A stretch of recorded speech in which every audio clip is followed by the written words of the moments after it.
রাখি পূর্ণিমার আগেই হলো রাখির সেলিব্রেশন। চলো আমাদের অ্যাডভান্স রাখি সেলিব্রেশনের গল্পটা তোমাদেরকে বলি। দিদিরা তো কাল রাতে আমাদের সাথে চলে এসেছে আর এখন সবাই মিলে দুপুরে খাওয়া দাওয়া করছি।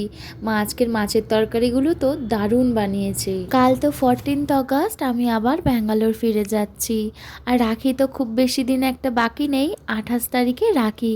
তাই ভাবলাম যাওয়ার আগে দাদাদের হাতে অ্যাডভান্স রাখিটা পরিয়ে দিয়ে যাই। আমি দাদাকে বললাম যে দাদা আমি যাওয়ার আগে তোদেরকে রাখি পরাবো। দাদাই তখন বলল যে ঠিক আছে, দিদিদেরও তাহলে ডেকে নেওয়া হোক, সবাই মিলে একসাথে অ্যাডভান্স রাখি সেলিব্রেশন হোক।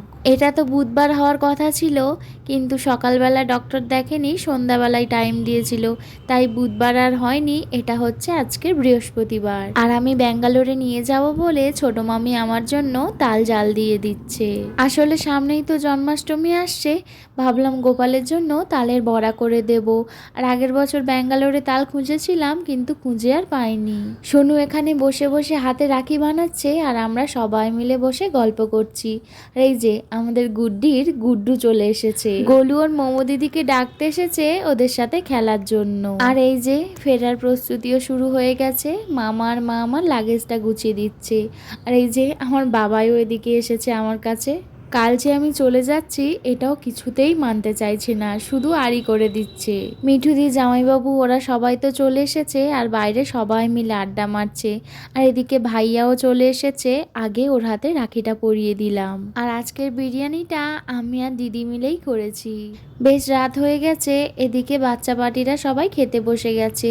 আর কাল যেহেতু আমার ফেরার দিন, ওই জন্য আমি আর রাত করে খাবো না বলে আমি আগে খেয়ে নিলাম। আর এই যে রাজাদাও এসেছে, ওর হাতে রাখি বেঁধে দিচ্ছি।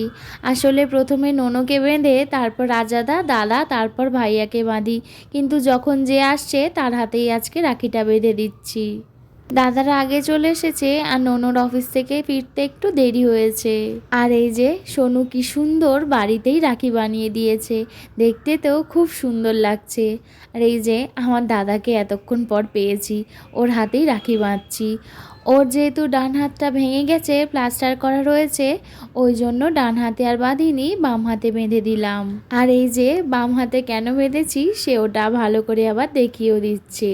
আর সোনু তৈরি রাখি পরে হাতগুলোকে কি সুন্দর দেখতে লাগছে।